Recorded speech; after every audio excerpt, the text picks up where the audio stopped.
Silvia Con.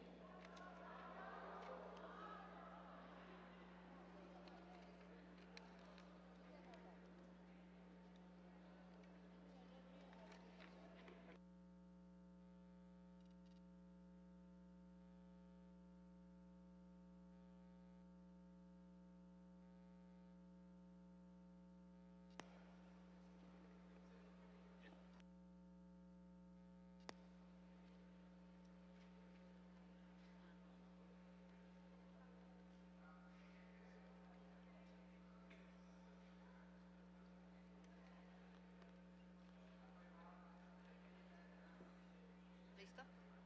¿Puedo empezar?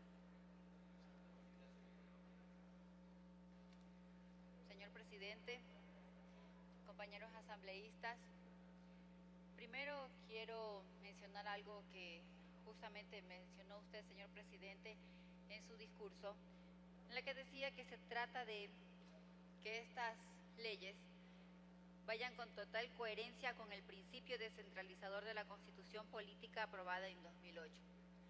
Una de las cosas que nosotros hemos hablado es que justamente todos estos proyectos de ley son centralizadores. Esto se trata de que el presidente de la República, a través de todos estos proyectos de ley, trata de mantener un control absoluto de cada una de las funciones del Estado.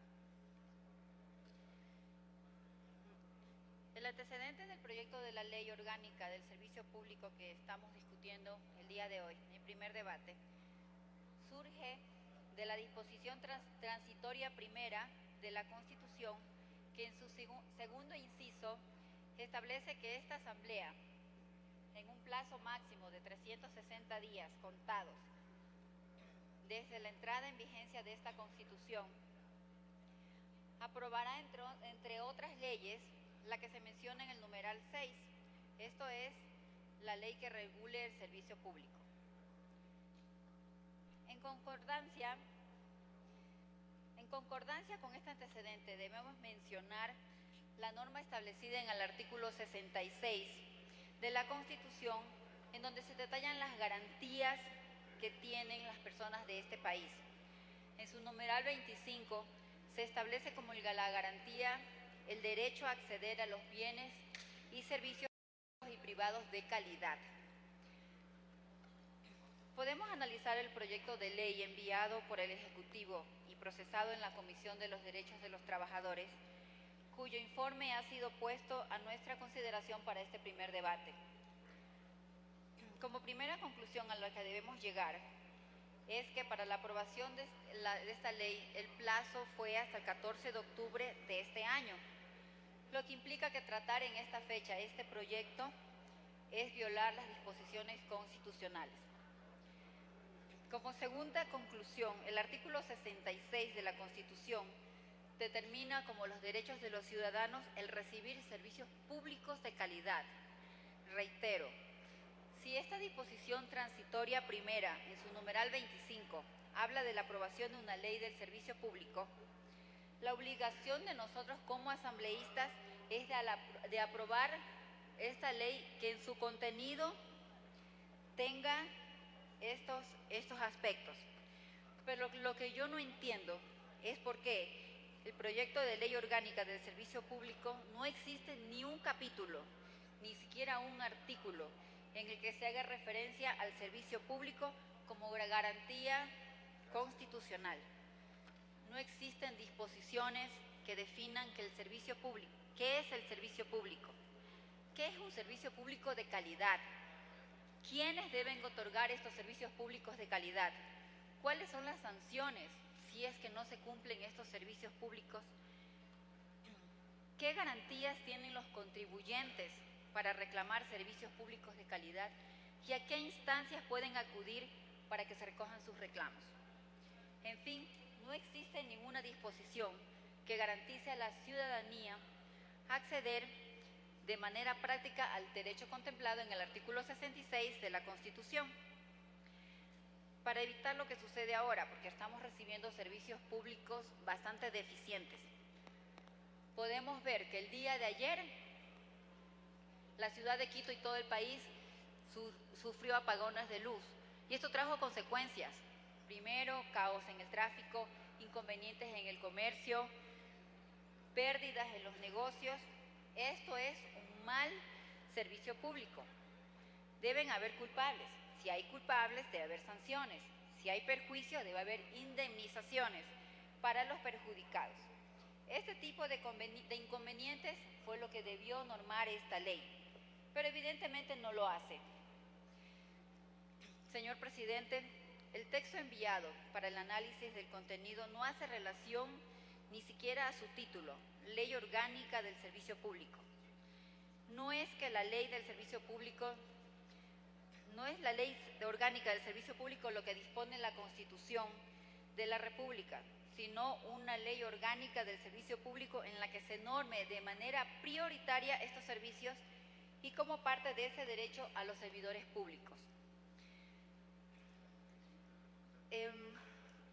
Hemos hablado de que hemos sobrepasado el límite de tiempo y que se dice también que no ha sido el tiempo suficiente para poder socializar esta ley. Pero no nos olvidemos que este proyecto es simple y llanamente una reforma a la Ley Orgánica de Servicio Civil y Carrera Administrativa de homologación y unificación a las remuneraciones del sector público. Y su primer borrador fue puesto en consideración el mes de noviembre del 2008 ante el Congresillo. En consecuencia, señores asambleístas, ha transcurrido un año de que este proyecto de ley fue presentado. Tiempo suficiente que pudo haber sido analizado y propuesto las enmiendas necesarias para que el cuerpo legal pueda llamarse el contenido de Ley Orgánica del Servicio Público. Lo único que se pretende es flexibilizar aún más la relación de los empleados del sector público, menoscabar los derechos de los trabajadores públicos que por efectos de la aplicación del artículo 229 de la Constitución y 326, numeral 16 de la Constitución, dejan de pertenecer al Código de Trabajo y no pueden acceder a la contratación colectiva pasando a ser regidos por esta ley del servicio público. Con mucha sorpresa he observado el artículo 109 de este proyecto, en el cual estamos hablando de una remuneración mensual unificada. En esta no se excluye el 8.33% del sueldo que se recibe mensualmente por concepto de fondos de reserva. Señor presidente, compañeros asambleístas, en el registro oficial número 650 del 16 de agosto de 1978, esto hace más de 31 años, quedó establecido y normado el derecho a los fondos de reserva, que ya establecido que el artículo 198 determina el derecho al fondo de reserva. Todo trabajador que preste sus servicios por más de un año tiene derecho a que el empleador le abone una suma equivalente a un mes de sueldo o salario por cada año completo posterior al primero de sus servicios. Estas sumas constituirán su fondo de reserva o trabajo capitalizado.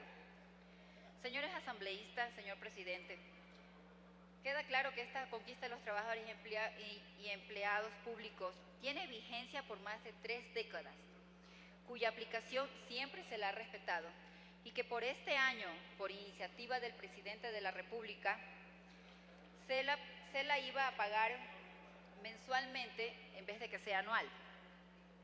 Se garantizaba que esta modificación no iba a perjudicar en ningún momento a los trabajadores, que iba a ser temporal y que tenía como propósito aumentar el circulante para incentivar la economía. Sin embargo, al no excluir este rubro en la unificación de sueldos, como se determina en el artículo 109 de este proyecto, en la práctica desaparece este derecho, circunstancia que la rechazamos enfáticamente, porque no podemos admitir que los pocos derechos que les quedan a los trabajadores y empleados de este país les sean conculcados con iniciativas legales. Por todo aquello, me permito hacer un llamado para que este artículo sea modificado y que se determine que el 8.33% mensual de los fondos de reserva no es parte de la remuneración mensual unificada y debe pagárselo por cuenta separada, tal como sucede y se determina en este artículo con el 13º y 14º sueldo. También quiero resaltar las repercusiones que pueden derivarse de las disposiciones contenidas. Le quedan 30 segundos, asambleísta.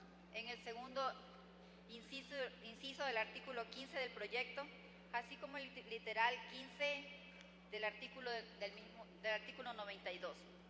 Lamentablemente se me acaba el tiempo, pero nosotros, como Partido Sociedad Patriótica, fuimos elegidos para proteger los derechos del pueblo ecuatoriano y también de los trabajadores.